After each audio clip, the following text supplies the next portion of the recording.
Opera. So as far as I am aware, like I only know them as a web browser manufacturer, Yes, and one same. that almost no one else knows about, apart from nerds like me, have bought GameMaker Studio developers YoYo Games. It's really interesting. I don't think there was a disclosed sum of how much they bought it for, but yeah, Shillings, mere shillings. I didn't even know about this, but Opera is now moving away from just trying to compete directly with Firefox and Chrome, which to me is a pretty smart idea. And they're really trying to find the niche of a gaming browser. So the idea is you jump in there, and what they're reporting is that you can minimize everything. So you can minimize the CPU usage, the RAM usage. And, something that I don't really appreciate enough of, there's a lot of people that play games in the browser. I'll just clarify, it's a special version of the Opera browser called Opera GX. And if you actually look up screenshots or on their website, like it actually looks pretty cool, like if that's what the default is. It looks really neat. Yeah, but it makes sense, right? Because I installed it on my PC, right? And I uninstalled it pretty quickly. Why? Well, because like I really like a browser experience to be able to browse, gets out of my way. Like it had like a sidebar, a top bar, and I started customizing it. I'm like, oh my god! But the one thing I will say is, it does. But you can still go to like Pornhub and stuff on this thing, right? God, I got to edit the hell out of this video. What's wrong with that? It's a website. Everyone knows about it. I just want it to get out of my way, and I just want to be able to like browse or go on Twitch or do all that stuff. It does have really cool things like picture-in-picture is like default baked into it. All the ad blocking stuff. It does have a lot of stuff on, how much each tab is using, how much RAM and stuff like that. But I don't really know why I need to know that. No, probably not. Look, but it makes a lot of sense from a business point of view to go, we need to be different. Exactly. But I don't know. Like the whole HTML gaming thing to me is like a scene that I'm just not familiar with, but it's pretty big. But it could be a, so I think maybe they're seeing the emergence of streamed gaming. And I think they kind of went exactly what you said. Well, we can't really compete against massive behemoths of well-established browsers. Why would people download Opera? What's the niche market that we could get into and be the pioneer and be the number one in that? And I feel like it's a smart move getting into something like that. And it's a really smart move gobbling up things like YoYo Games for tighter browser integration. Because if I'm not mistaken, one of the options you can download for GameMaker is the ability to publish into HTML5. Oh yeah, definitely. So I can kind of see the link and the tie-in. And I probably should say from the start, because the reason why I'm so interested in this is because I've got GameMaker Studio 2. I use it a lot, and I'm using it to develop a game which I'm trying to publish this year. So for me, the fate of this studio and what they're doing, one-man studio, is settle like down there, really Juan. Going, whoa, geez, like I hope they stick around. I hope they don't move away because Team One. Team One. That's what you should call your studio. No, I've already got a name for it. Should I tell you the name? Yeah, what's the name? It's called YoYo Games. Yeah, that actually makes perfect sense. I get it. So, like I'm really nervous that something's going to happen to YoYo Games because I need them. Because what I would say is GameMaker Studio and then probably Godot are like really, really good pieces of software for people who is that want like to... Gal Godot? Is it spelled the same? Yeah. Godot. Oh, okay, yeah. Yeah, I think it is. But I don't think you're meant to say Godot for her, right? You're meant to say Godot, right? I thought it's Godot. Anyway, every time I see her, I'm speechless and I can't say anything anyway. You're breathtaking.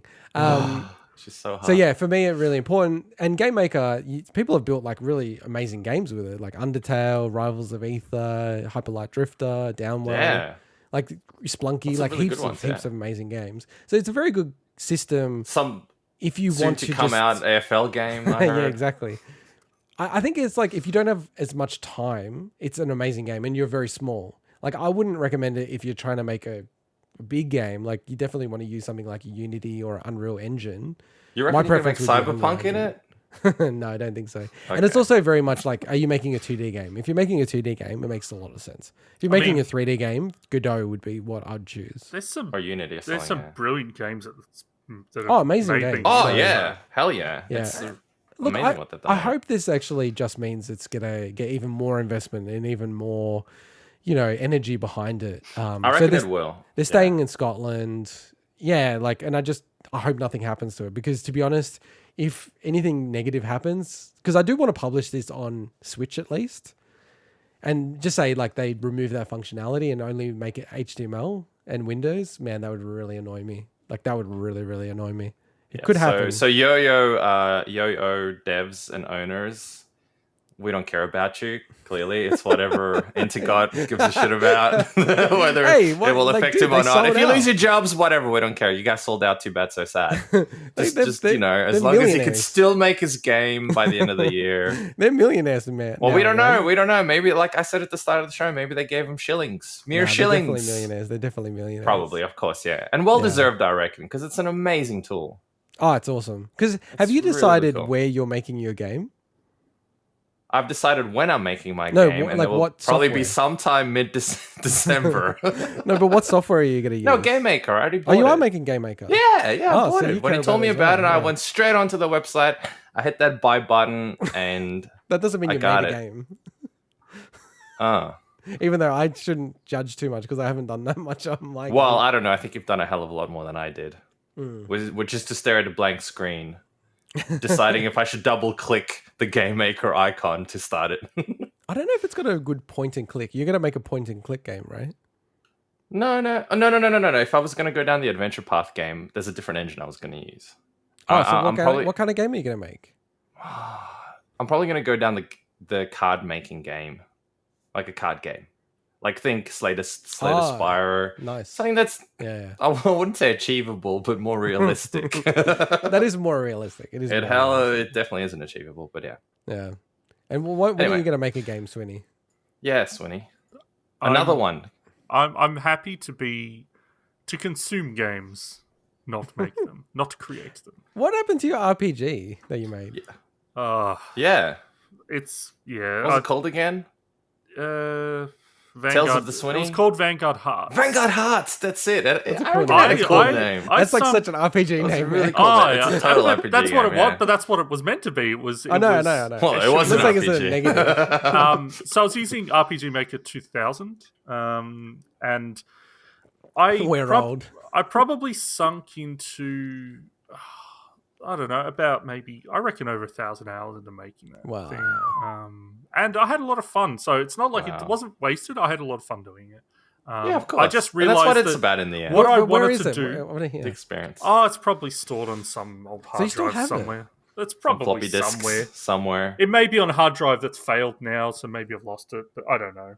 Maybe I could port it. Maybe I could 200 bitcoins. I'm happy. Like, I even sat there using their if then statement builder thing to actually create a custom battle sequences and stuff, which a lot of people did, but a lot of people did that. They're a lot better at that kind of stuff than me. So I felt like I achieved some cool stuff in it. Well, you learned scripting from that. I remember. Well, you were forced to. Scripting within the RPG Maker 2000 kind of world, yeah. No, you really got into it. It was amazing. I remember playing the demo of that. No joke, legit. Like, Swinny has done more game dev than us two combined. Yeah. Well, way more, actually. And even if I release a game by the end of the year, that still would be true. That would still probably be true. Well, I don't know. We'll see how many hours we put into this thing. 1,000 hours is we'll half split it a up. year full-time job. 500 each. 500 hours each. That's combined still a effort quarter of a full-time job for a year. Yeah, I know. We're screwed. There's no way we can beat that. We cannot beat that. All right, let's move on to the next story. I'm very excited. We've had all business stuff, acquisitions. I love that kind of stuff. And then now,